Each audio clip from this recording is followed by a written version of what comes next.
Hallelujah. परमेश्वर की presence में आपका स्वागत है सबका। कितने थोड़े दिन पहले मैंने आपको बताया था कि मैंने अपने रूम में एक स्वर्गदूत को देखा और अभी आप सेवकाई में चेंज को पाओगे। आमीन। कितनों को याद है मैंने आपको बताया था उस समय कुछ लोगों को बातें मेरी समझ नहीं आती कि इस दूत को देखने के बाद आप सेवा में चेंज कैसे देख सकते हो।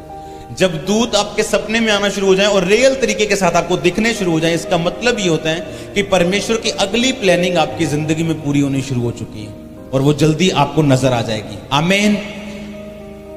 दूत का आना आप आम बात नहीं है। अगर आप दूत की बात करो, बाइबल में लिखा है जब यीशु मसीह 40 रोजे रख के जब वो प्रार्थना कर रहे थे, बाइबल में लिखा है जब प्रार्थना हो गई, रोजे खत्म हो गए, तो 40 रोजों के बाद शैतान इसलिए आया कि परमेश्वर की सारी की गई मेहनत को व्यर्थ कर दे और परमेश्वर को परखे और उसे परख में गिरा दे। आप महसूस करते हो कि 40 रोजों के बाद, अगर प्रार्थना करने के बाद, एक बड़ी परमेश्वर से सामर्थ्य लेने के बाद, अगर शैतान परमेश्वर को परखने के लिए आ सकता तो आप और मैं क्या हैं?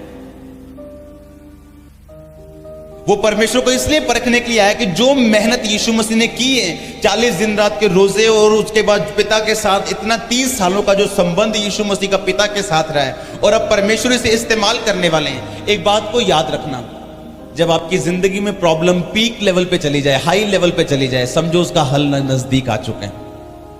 आमीन। जब आपका जो फ्रस्ट्रेशन है, जो आपकी प्रॉब्लम है, जो आपकी तंगी है, वो हम ऊपर के लेवल तक चले जाए, समझो उसका हल आपके पास आने वाला है। आमीन। अगर आप यीशु मसीह के जीवन को देखो तो परमेश्वर उस समय शैतान उनके मन में ये शैतान शक से आता है, अपने पड़ोसी को बोलो, और परमेश्वर विश्वास से आते हैं। जहां शक होगा वहां शैतान होगा। आमीन। अगर आप ध्यान से बाइबल को स्टडी करें तो आपको समझ आएगी, अगर शक आपकी जिंदगी में एंटर कर रहा है तो इसका मतलब शैतान आपकी जिंदगी में काम करने की कोशिश कर रहे हैं। अगर आप अपनी आत्मिक आंखों से नहीं, अपने शरीर की आंखों से देखें, अगर 40 दिन रात के रोजे रखने, 40 दिन रात कुछ ना खाने के बाद एक व्यक्ति जिंदा नहीं रह सकता, लेकिन यीशु मसीह जिंदा थे 40 दिन रात के रोजों के बाद भी, और लेकिन फिर भी यीशु मसीह ने आकाश से परमेश्वर की आवाज को सुना। इससे बड़ा चमत्कार मेरे को नहीं पता कि बाइबल में अगर कोई है तो। आकाश से आकाशवाणी होनी कि ये मेरा प्रिय बेटा और मैं इससे बहुत प्रसन्न हूं, जब यीशु मसीह ने बपतिस्मा लिया था। लेकिन अगर आप ध्यान से बाइबल को पढ़े, आकाशवाणी होने के बाद शैतान परमेश्वर से ये कह रहा है कि अगर तू परमेश्वर का बेटा तो इन पत्थरों को बोलिए रोटियां बन जाएं। तो क्या परमेश्वर को यकीन नहीं था कि वो परमेश्वर का पुत्र है या नहीं?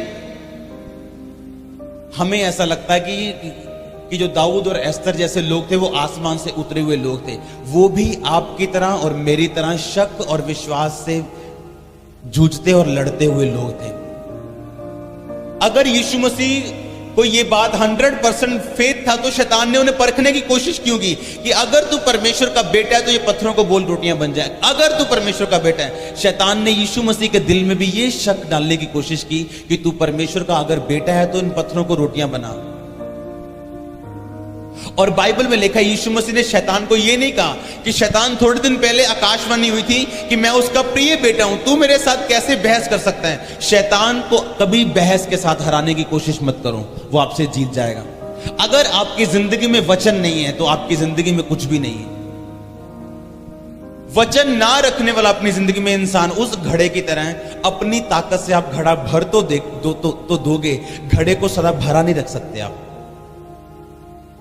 कितनों को समझ आ रही है? अगर घड़े के नीचे शेक हो, अपनी ताकत से आप घड़ा भर तो सकते हो, लेकिन घड़े को सदा भरा रख नहीं सकते आप किसी को आशीष दिलवा तो सकते हो अपनी ताकत से, परमेश्वर से, क्योंकि आपके अंदर सामर्थ्य है, आपके अंदर वो वरदान है, आपके अंदर वो परमेश्वर ने वो जीवन जो का जल दिया हुआ है। आप किसी को भर तो सकते हो, लेकिन अगर उसके अंदर वचन नहीं है वो खड़ा नहीं रह सकता मसीह में।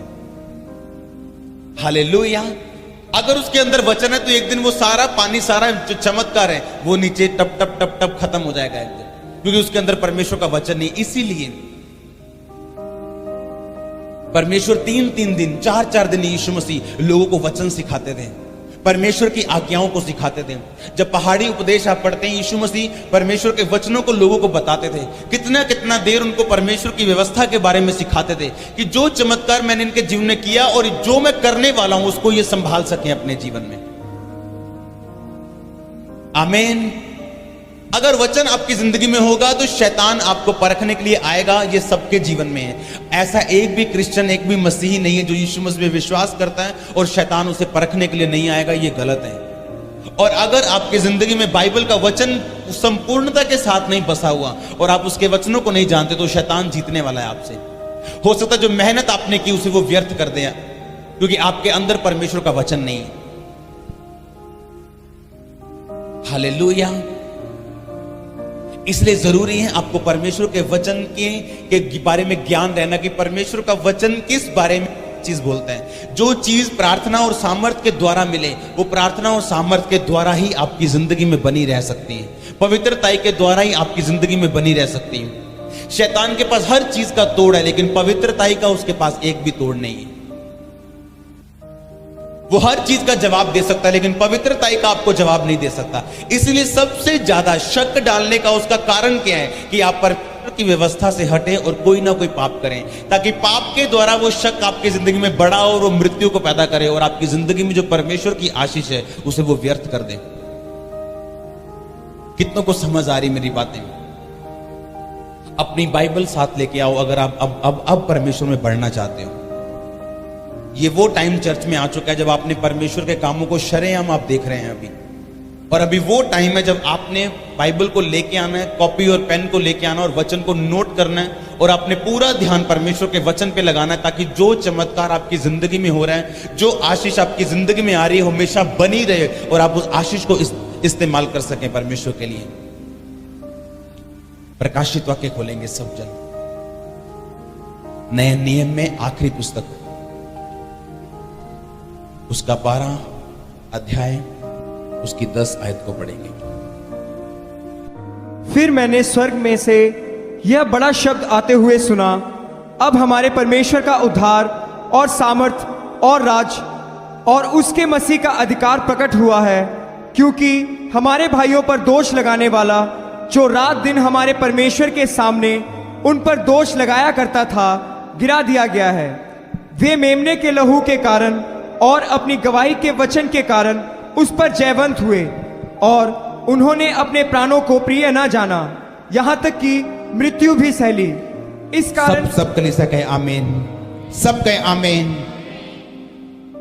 अगर आप 10 आयत को ध्यान से पढ़ें तो उसमें लिखा, मैंने स्वर्ग से ये बड़ा शब्द आते हुए सुना कि हमारे परमेश्वर का उद्धार, सामर्थ, राज्य और मसीह का अधिकार प्रकट हुआ है, क्योंकि भाइयों पे दोष लगाने वाला जो दिन रात हमारे परमेश्वर के सामने उन पर दोष लगाया करता था वो गिरा दिया गया। जब परमेश्वर ने बोला था अय्यूब को कि अय्यूब मेरा भय मानने वाला, मेरा डर मानने वाला इंसान है, शैतान क्या तूने देखा कि अय्यूब के जैसा मेरा डर मानने वाला इंसान, बुराई से दूर रहने वाला इंसान और खरा इंसान इस पृथ्वी में और कोई भी नहीं है। शैतान ने दोष लगा दिया। वो आप पे दोष लगाता है परमेश्वर के सामने, कहता अय्यूब, छीन उसकी आशीष और तुझे बताएगा अय्यूब कि वो तुझसे प्रेम करता है कि तेरी आशीष से प्रेम करता है। छीन उसके बच्चों को, वो अय्यूब तुझे बताएगा कि वो अपने बच्चों से प्यार करता है, बच्चों के कारण तुझे प्यार करता है, कि वो सचमुच तुझसे प्यार करता है।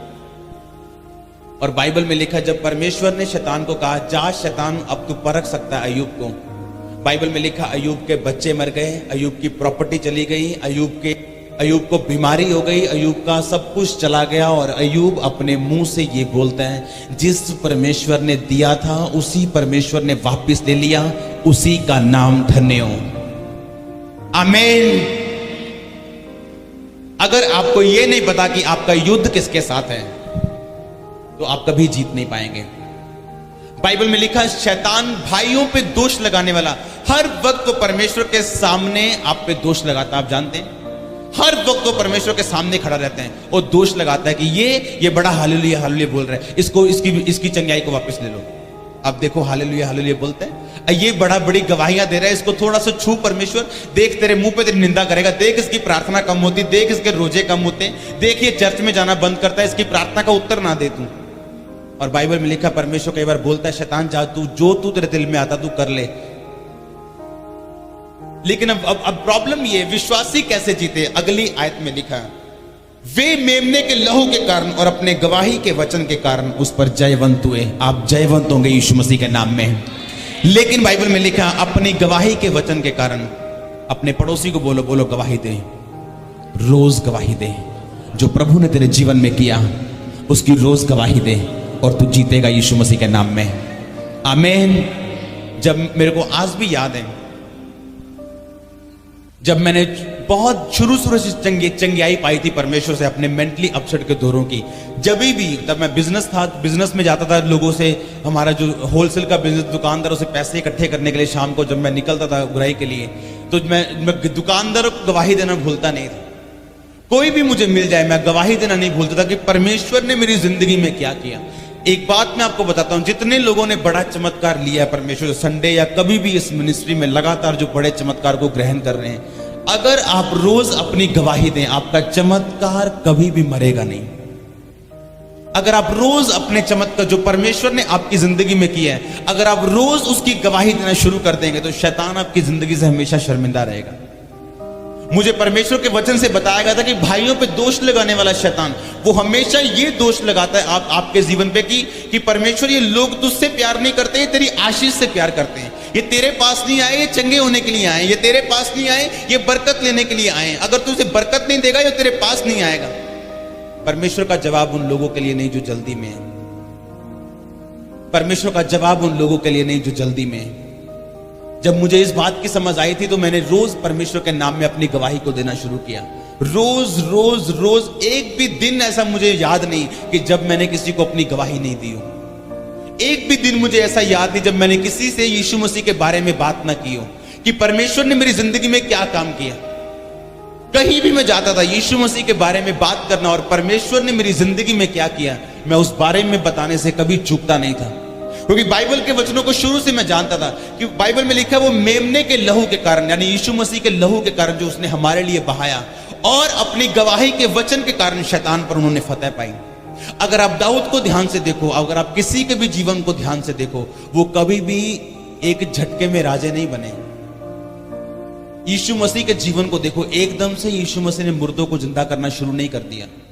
अगर आप प्रेरितों के काम में उस चेलों के जीवन को देखो तो एकदम से बड़े काम उनकी मिनिस्ट्री में होने शुरू नहीं हुए।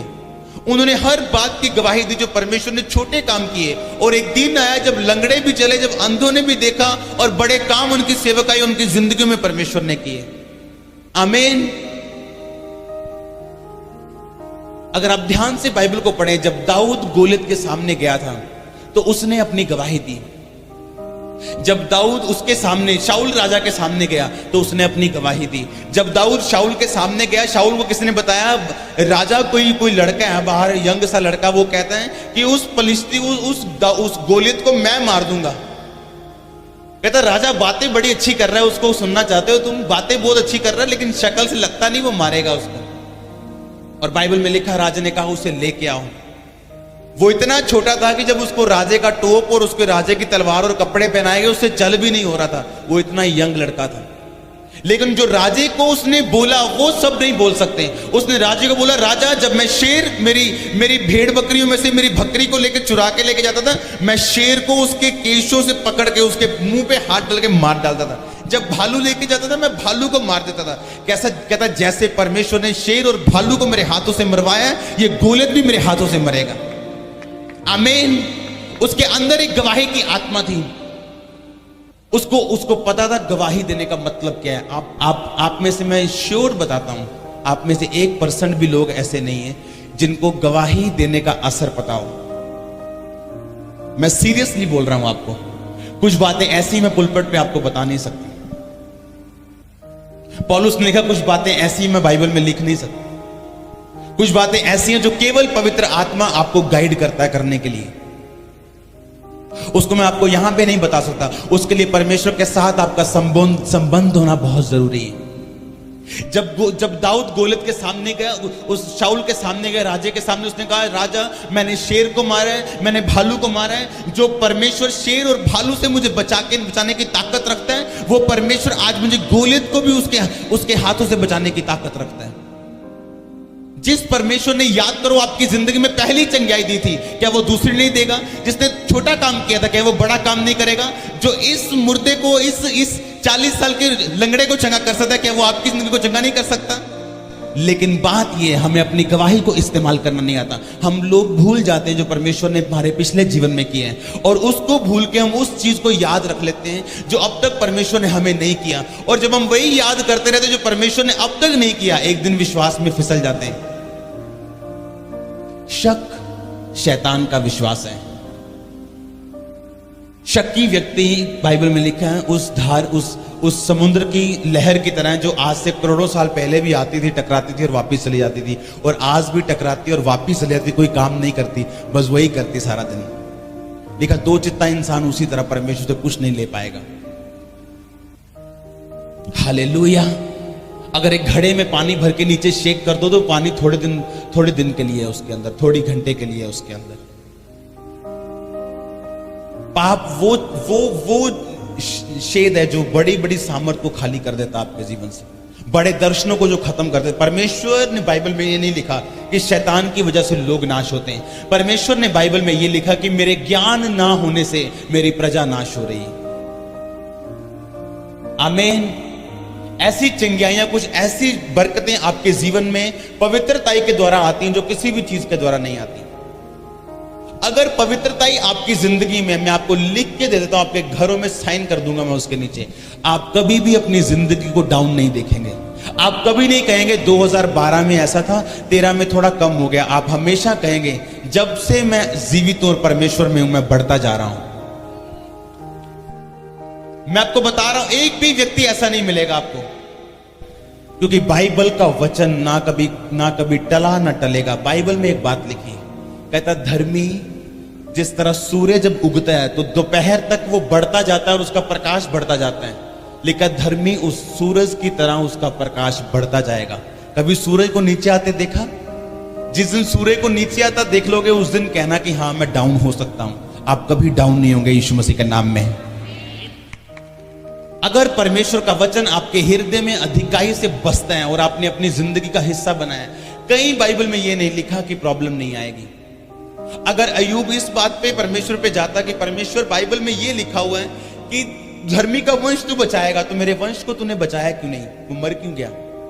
बाइबल में यह लिखा है परमेश्वर कि तू मेरा चरवाहा, मुझे घटी नहीं होगी, लेकिन आज मेरा शरीर मेरे साथ नहीं है, मेरा परिवार मेरे साथ नहीं है, मेरा बिजनेस टूट गया, लूट गया, लोग सब कुछ ले गए। लेकिन बाइबल में लिखा परमेश्वर ने उसका जवाब नहीं दिया जब तक उस परीक्षा से वो निकल नहीं गया। जब वो भाई बता रहा था दूत मेरे सपने में आए, मैं आपको दूतों के बारे में बताता हूं। जब भी आप टेस्ट पास करेंगे, दूत आपकी जिंदगी में आएंगे। जब यीशु मसीह ने टेस्ट पास किया, बाइबल में लिखा जब 40 रोजों के बाद शैतान ने परखा और परमेश्वर ने वचन के बीच से उत्तर दिया, तो लिखा कुछ दूत आसमान से उतरे और परमेश्वर की सेवा करने लगे। दूत आना आपकी जिंदगी में यह प्रूफ करता है कि आपने अपने टेस्टों को पास कर दिया है, प्रमोशन के लिए तैयार हो जाओ। आमीन। दूत का नजर आना यह मतलब है कि आपने टेस्ट पास कर लिए। जब भी आप टेस्ट पास करेंगे, दूत आपके जीवन में होंगे और प्रमोशन आपकी जिंदगी में होगी और प्रमोशन आपकी सेवकाई में होगी। अगर आप इस सेवकाई को शुरू से देखो तो आप देख रहे हो सामर्थ हर हफ्ते बढ़ रही है, हर हफ्ते काम बढ़ रहे हैं, हर हफ्ते हम नए नए चीजों को परमेश्वर में देखते जा रहे हैं। और आप हैरान नहीं है, मैं खुद भी हैरान हूं परमेश्वर से, क्योंकि जिस वचन पे मैं खड़ा हूं शुरू से कि अगर आपकी जिंदगी में पवित्रता ही नहीं गई तो आप बड़े कामों को बढ़ते हुए देखेंगे अपनी जिंदगी में। आमीन। अगर आपकी जिंदगी में पवित्रता ही है, अब चाहे वो गरीबी 300 साल से आपके परिवार में चलती आ रही है, आप पहले शख्स होंगे जो अमीरी में होंगे। अगर वो कर्ज आपके परिवार में 300 साल से चलता आ रहा है, आप पहले जन होंगे जो श्राप से आजाद होंगे। परमेश्वर का वचन अगर आपकी जिंदगी में है, अगर आप रोज बाइबल को पढ़ते हैं, आप रोज वचन को पढ़ते हैं, आपने अपनी जिंदगी में पवित्रताई को रखा हुआ है, आप बुरे समय में जब भाइयों पे दोष लगाने वाला शैतान, लिखा वो गिरा दिया गया, अभी वो गिराया नहीं गया, ये प्रकाशित वाक्य बोल रहा है वो, अभी ये समय आना बाकी है। ये परमेश्वर ने हमें प्रकाशित वाक्य यानी आने वाली पुस्तक है। ये बाइबल में एक ऐसी पुस्तक है जिसको परमेश्वर ने कभी नहीं कहा कि अगर तू मानेगा तो तू आशीषित होगा। प्रभु ने कहा अगर तू पढ़ेगा तो तू आशीषित होगा। आपको पता है ये बात? बाइबल में एक ही पुस्तक ऐसी है, लास्ट पुस्तक प्रकाशित वाक्य। मान लो किसी दिन आपको आशीष चाहिए, आप कहते परमेश्वर आज मुझे आशीष चाहिए, सिर्फ प्रकाशित वाक्य पढ़ लो, आप आशीषित हो जाओगे। उसमें लिखा कि धन्य वो जो इस पुस्तक को पढ़ते हैं, इस भविष्यवाणी की बातों को सुनते हैं। आशीष लेना आसान है, लेकिन हमें पता नहीं मिलती कैसे। अगर किसी दिन आपको आशीष चाहिए, समझो आज रात को आपको आशीष चाहिए, आप इस पुस्तक को पढ़ लो, आप आशीषित हो जाओगे। आपको जोर लगाने की जरूरत नहीं। एक परमेश्वर ने नहीं कहा इसको पढ़ना और मानना और अपनी जिंदगी में लागू करना तो तू आशीषित हो जाएगा। प्रकाशित वाक्य में जो लिखा है आप उसे मान नहीं सकते, क्योंकि वो आने वाली बातें हैं। जो परमेश्वर जो होना है, परमेश्वर ने वो सारा पहले लिखा हुआ है कि इस दुनिया में वर्ल्ड वार होनी है, अभी परमाणु युद्ध होने हैं। आप देखेंगे परमाणु युद्ध को होते हुए थोड़े सालों के अंदर अंदर आप देखेंगे परमाणु बम गिरे देशों पे। आप देखेंगे ऐसे परमाणु बम गिरने वाले आज तक नहीं गिरे इस दुनिया में। जो पहले गिरे थे वो आपको बिजली बम लगे सामने। मैं सीरियसली कह रहा हूं। अगर आपको आशीष चाहिए तो प्रकाशित वाक्य पढ़ लेना घर जाके, उसी टाइम आशीष आपकी होगी। आमीन। अगर वचन के साथ आपका प्रेम बन गया और लगाव बन गया और आपको समझ आ गई कि वचन जिसके अंदर है वो कभी मरता नहीं। अगर किसी के अंदर वचन चला गया तो उसका बिजनेस कभी नहीं मरेगा। अगर उसके अंदर वचन चला गया सेवकाई कभी नहीं मरेगी। अगर उसके अंदर वचन चला गया, वो परमेश्वर की आशीष जो उसने पाली है वो कभी नहीं मरेगी। उसके वचन में जीवन देने वाली ताकत है। आमीन। परमेश्वर ने कहा जा और फिर से पाप मत करना। ऐसा ना हो इससे भारी मुसीबत तेरी जिंदगी में आए। ऐसा ना हो जब आप बड़ी सेवकाइयों को, हमारे चर्च में हम प्रॉब्लम कहाँ हम फेस करते हैं। हम बड़ी सेवकाइयों को सिर्फ पर्दे पे देखते हैं, हम सिर्फ टीवी पे देखते हैं बेनी हिंजी को। और जब मैं उनके अंदर जाके देखता हूं तो चंगियाई एक दिन में होती, लेकिन चंगियाई को संभालने के लिए जो वो मीटिंग्स करते हैं उनको आप सोच भी नहीं सकते। फिर वो वचन पे जो ध्यान लगाते हैं दुनिया का कि वचन को पढ़ो, अगर चंगियाई को परमानेंट अपनी जिंदगी में रखना है, अब तूने वचन को लगातार पढ़ना है और सिर्फ पाप से दूर रहना है और तेरे साथ भला होगा। हालेलुया। जब आज से 20 साल पहले जो लोगों ने एड्स से चंगियाई पाई थी, अगर मैं आज उनको देखता हूं तो उनके चेहरे पहले से ज्यादा सुंदर हो चुके हैं और पहले से ज्यादा जवान लगते हैं 20 साल बाद, क्योंकि उन्होंने वचन को संभाल के रखा अपने अंदर। उन्होंने कन्फेस किया कि हम पाप की वजह से बीमारियों में गए, परमेश्वर तो अगर हमें चंगा करे हम पाप में कभी वापस नहीं जाएंगे। क्यों परमेश्वर चमत्कार कर रहा है? ये दिखाने के लिए नहीं कि परमेश्वर सिर्फ चंगा करता है, ये दिखाने के लिए कि परमेश्वर चंगा कर रहा है इसलिए कि जो वचन बाइबल में लिखा हुआ है उसको अपनी जिंदगी का आप हिस्सा बनाएं, परमेश्वर की पवित्रता को अपनाएं और पाप से दूर रहें और परमेश्वर के सामने जाएं। ये नहीं आपके जो क्रचीज छूट गए तो सबसे पहले आप ठेके पे जाए। ठेके वाले पूछे भाई 15 मिनट जल्दी आ गए? बोले हाँ अभी क्रचीज चर्च में गया था, पौड़ियां छूट गई, आज मैं भाग के आया हूं पीने के लिए। हालेलुया। और रास्ते में स्तुति करता हुआ जा रहा है, प्रभु तेरी स्तुति हो, आज पौवा जल्दी पीने जा रहा हूं। हालेलुया। पाप के लिए परमेश्वर के पास कोई जगह नहीं। अगर आपको वो पसंद नहीं कि ये मेरी जिंदगी में हो तो वो मत करो जो परमेश्वर को पसंद नहीं। अगर गरीबी पसंद नहीं तो वो मत करो जो परमेश्वर को पसंद नहीं। अगर बीमारी पसंद नहीं वो मत करो जो परमेश्वर को पसंद नहीं। कितनों को समझ आ रही है आज मेरी बातें? वचन पे ध्यान रखना, वचन को रोज पढ़ना और वचन को अपनी जिंदगी का खास हिस्सा बनाना, ये आपकी जिंदगी के लिए जरूरी है। आमीन। बाइबल में लिखा, पौलुस ने कहा कि जो प्रचार मैं कर रहा हूं ये चमत्कार उसका एक रीजन है कि ये चमत्कार इसलिए हो रहे हैं कि आपको ये विश्वास हो कि जो प्रचार किया जा रहा है वो जीवित परमेश्वर है। वो परमेश्वर आपको बोल रहे हैं पापों से निकलने के लिए, और लोगों को सुसमाचार आप जाके दें और लोगों को बताएं कि यीशु मसीह जी उठे। चंगाई इसलिए नहीं है कि आप जाएं और अपनी फिर उन्हीं संसारिक चीजों का आप संसारिक चीजों में घूम जाएं और परमेश्वर से दूर हो जाएं। चंगाई इसलिए कि आप फेथ कर सके कि हाँ पवित्रता ही परमेश्वर की ओर से है। हाँ मैंने पाप से अब दूर रहना है। हाँ मैंने अब परमेश्वर के सुसमाचार को लेके जाना है। हाँ मैंने परमेश्वर के उन सारे कामों और वचनों की ओर ध्यान देना जो परमेश्वर ने मुझे करने के लिए बोले थे। आमीन।